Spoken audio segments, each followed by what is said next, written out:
বসালে কিছুটা হইলেও সঠিকভাবে দেশ চালাতে থাকবে। আজকে সমাবেশ কেন? নির্বাচনের দাবিতে না, নির্বাচন যে তারিখে দিচ্ছে এটা ঠিক আছে। আমরা তার আগেও নির্বাচন চাইছিলাম, ডিসেম্বর হইলেও আমরা ঠিক করতাম, কিন্তু আমরা তো নির্বাচন চাই। কি বলেন? এদেশের মানুষ 54 বছরে কোন নির্বাচনে দেখে না। এবার মানুষ আশা করে এবার একটি সুষ্ঠু নির্বাচন হবে। আমরা ইলেকশন চাই, সিলেকশন চাই না। এই নির্বাচন একটি ডিজাইনের মাধ্যমে সম্পন্ন করে জনগণের ভোটাধিকারকে আবার হরণ করার পায়তারা ষড়যন্ত্র চলছে। যদি সেরকম তৈরি করা নির্বাচন হয়, বিদেশের ডিজাইনে নির্বাচন হয়, তাহলে বাংলার মানুষ জীবন এবং রক্ত দিয়ে একটি সুষ্ঠু নির্বাচন আদায় করবে ইনশাআল্লাহ। আমরা আবারও বলতে চাই মাইকে, বাংলাদেশ জামাত ইসলামী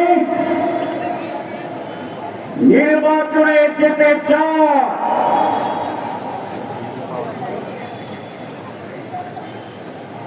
কিন্তু তার আগে সুষ্ঠু নির্বাচন হওয়ার বিষয়গুলো জনসমক্ষে উদ্ভাসিত হতে হবে, পরিষ্কার হতে হবে, আনন্দমুখর পরিবেশ তৈরি করতে হবে। সরকার যেই ঘোষণাপত্র নিয়েছে, একটি মাত্র দল অভিনন্দন জানিয়েছে, বাকি সকলে ইতিবাচক বলে বলেছে যদি এটা করা হয়, যদি ওটা করা হয়, যদি এটা করা হয়, তাহলে মেজরিটি দল শর্তহীনভাবে এই ঘোষণাকে গ্রহণ করে না। নির্বাচনে আমরা বলেছি সুষ্ঠু নির্বাচনের জন্য সংস্কার জরুরি। সরকার বলেছে, প্রধান উপদেষ্টা বলেছেন, মাসের পর মাস সংস্কার কমিশন করে আমাদের প্রচুর সময় নিয়েছেন, ব্রেনস্টর্মিং হয়েছে। সব কিছুতে ঐক্যমত হওয়ার পরে তারা বলছেন এটার কোন আইনি ভিত্তি নাই। তাহলে আইনি ভিত্তি যদি না থাকে তাহলে সংস্কার কি হয়েছে? ইমানের 3 অংশ, মুখে উচ্চারণ, মনে মনে বিশ্বাস এবং কর্মে বাস্তবায়ন।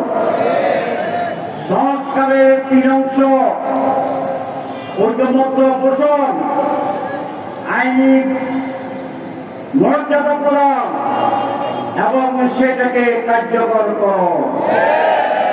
আমাদের সরকার মুখে স্বীকার করছে, আর যেটা করে না। ইমান আছে, সংস্কার হয়েছে।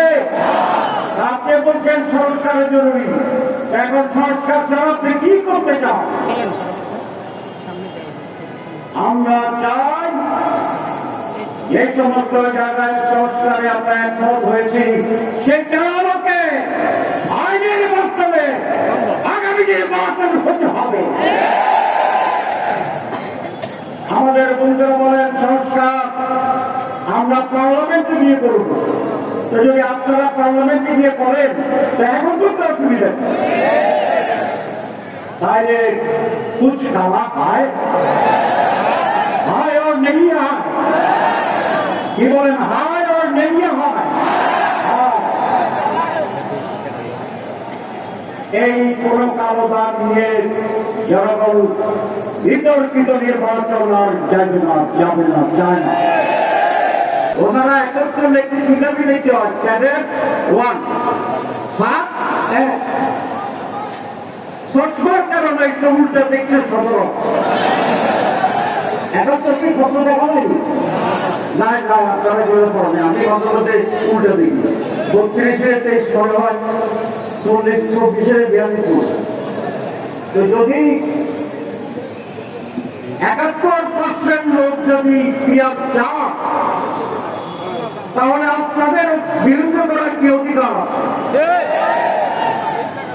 মেজরিটি মানুষের মত প্রকাশ এবং সেভাবে কার্যকরণের নাম হচ্ছে ডেমোক্রেসি।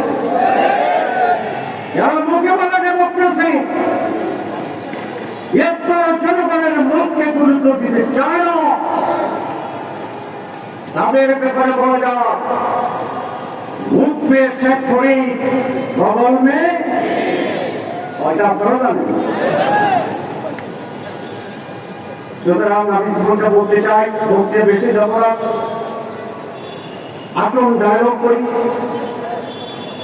সরকারকে আহ্বান জানাবো রাজনৈতিক দলগুলোর সাথে ডায়লগে বসেন, রাজনৈতিক দলগুলোর কাছে আবেদন জানাবো আসলে আমরা ইন্টার পার্টি ডায়লগ করি, আমরা ইন্টার পার্টি ডায়লগ করি।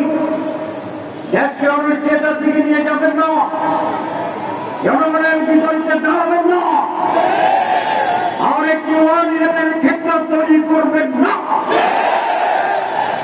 আমরা রাজনৈতিক দল এবং রাজনীতিক দল দায়িত্বশীলতার পরিচয় দিয়ে সকলে মিলে একটি অবাধ ও সুস্থ পার্টিসিপেটরি অংশগ্রহণমূলক, অনেকে বলে আপনি অংশগ্রহণমূলক বলেন, এটাকে আমেরিকা বুঝান? জনগণের অংশগ্রহণমূলক। আগে নির্বাচন জনগণ আসতো না, আসতো ভূতেরা আসতো, শক্তি আসতো, শয়তান আসতো, ব্যালট বাক্স মানুষ সারা ভর্তি হয়ে যেত। এবার সেই পরিস্থিতি হলে বাংলাদেশ টিকবে না, স্বাধীনতা টিকবে না। সুতরাং রাজনীতিবিদদের সবটার পরিচয় দিতে হবে। দেশের জন্য যেটা করলাম সেই ব্যাপারে আসল আলাপ আলোচনার মাধ্যমে আমরা একটি নির্বাচনের সুস্থ পরিবেশ তৈরি করার জন্য উদ্যোগ গ্রহণ করি। আমি সরকার প্রধানকে বলবো, এটি আপনার মৌলিক দায়িত্ব। আপনি মালয়েশিয়ায় বলেছেন সুস্থ ঐতিহাসিক নির্বাচন করবেন, এটা মুখের কথা, তাহলে আপনি সেই ব্যবস্থা গ্রহণ করুন। লেভেল প্লেইং ফিল্ড তৈরি করুন। সংস্কারকে আইনি বুঝে দেন, অনেকে অপপ্রচার করে যেটা অনেক সমাজে কিনতে লাগবে না।